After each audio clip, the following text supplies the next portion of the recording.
Bismillahirrahmanirrahim. Assalamualaikum warahmatullahi wabarakatuh.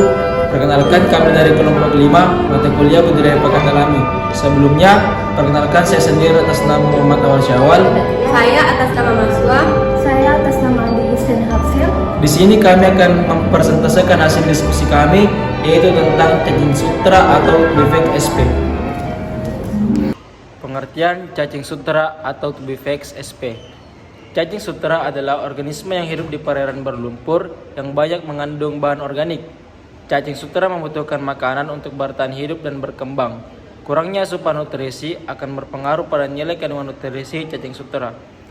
Cacing sutra atau Tubifax sp mengandung kandungan yang sangat dibutuhkan sebagai pakan alami dalam kegiatan unit pembenihan, terutama pada fase awal larva, karena memiliki kandungan nutrisi protein sebesar 75% dan lemak sebesar 13% yang baik untuk pertumbuhan ikan dan ukurannya sesuai dengan bukaan mulut larva. Dan dapat dilihat gambarnya di samping. Selanjutnya, klasifikasi cacing sutra atau Tubifax sp.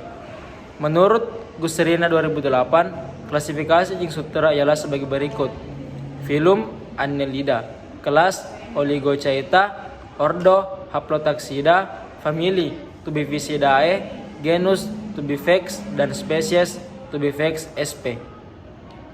Reproduksi cacing sutra atau Tubifax sp. Cacing sutra termasuk organisme yang bersifat hermaprodit atau berkelamin ganda, yaitu kelamin jantan dan betina menyatu dalam satu tubuh, tetapi diperlukan sperma dari cacing lain dalam proses pertumbuhan sel telur. Cacing sutra betina mengeluarkan telur yang telah matang dan telur tersebut akan dibuahi oleh cacing lainnya.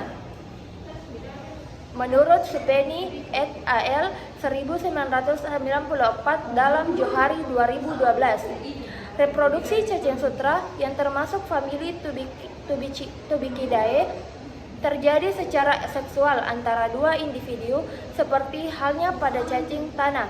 Menurut Benak 1978 dalam Everianti 2004. Kelebihan cacing sutra Tubifax sp. Yang pertama, nutrisi yang baik. Kedua, mudah dicerna. Ketiga, meningkatkan kecerahan warna ikan. Keempat, meningkatkan pertumbuhan ikan. Kelima, mudah ditemukan. Adapun kekurangan cacing sutra Tubifax sp, yaitu cacing sutra dapat mengandung parasit atau bakteri yang dapat membahayakan kesehatan benih ikan yang memakannya. Teknik budidaya media kultur cacing sutra Tubifax sp. Kultur Tubifax sp dimulai dari mempersiapkan bibit yang dapat diperoleh dari alam. Bibit cacing sutra dibersihkan dengan cara menaruh bibit tersebut dalam wadah atau kolam kecil dengan aliran air terus-menerus selama kurang lebih 2-3 hari. Selanjutnya, melakukan persiapan media kultur, yaitu dengan mengeringkan limbah organik, di mana limbah organik yang digunakannya diantara kotoran ayam, bekatul, dan bungkil kelapa. Limbah organik tersebut difermentasi dengan bakteri probiotik, Lactobacillus sp dan Saccharomyces cerevisiae dan molase menggunakan perbandingan 1:1 selama 1 minggu. Setelah itu, siap digunakan sebagai media kultur cacing sutra. Untuk pengisian airnya sendiri tidaklah sembarangan. Demi kelangsungan tumbuh kembang cacing, perlu memperhatikan kualitas air yang akan dipakai di kolam. Selanjutnya, adapun parameter airnya meliputi suhu pada kisaran 24-27 derajat Celcius dan pH air 6-7. Dengan begitu, cacing bisa berkembang dengan baik di kolam. Lalu dilakukan aklimatisasi supaya cacing tidak stres begitu ditebar. Caranya adalah dengan meletakkan plastik bibit cacing di permukaan air. Dibiarkan beberapa saat supaya cacing bisa menyesuaikan diri dengan suhu kolam. Dalam pemeliharaan ini juga perlu memberi cacing sutra pakan. Pemberian pakan sebaiknya dilakukan seminggu setelah cacing ditebar.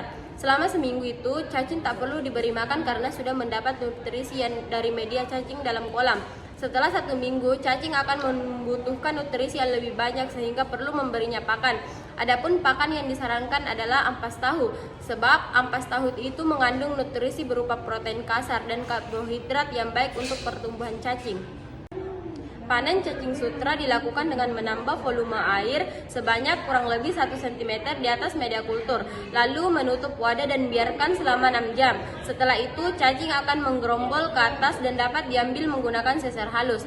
Cacing yang telah dipanen dapat diaplikasikan sebagai pakan alami larva ikan lele. Larva ikan lele yang digunakan berumur 3 hari dengan padat tebar 100 ekor per wadah dengan frekuensi pakan 5 kali sehari. Selama 14 hari masa pemeliharaan larva ikan lele menurut Herawati et al. 2017. Baik, itulah hasil dari persentase kami. Apabila yang ada kurang dimengerti mohon dipertanyakan karena di sini kami diskusi bukan ajang untuk saling menjatuhkan.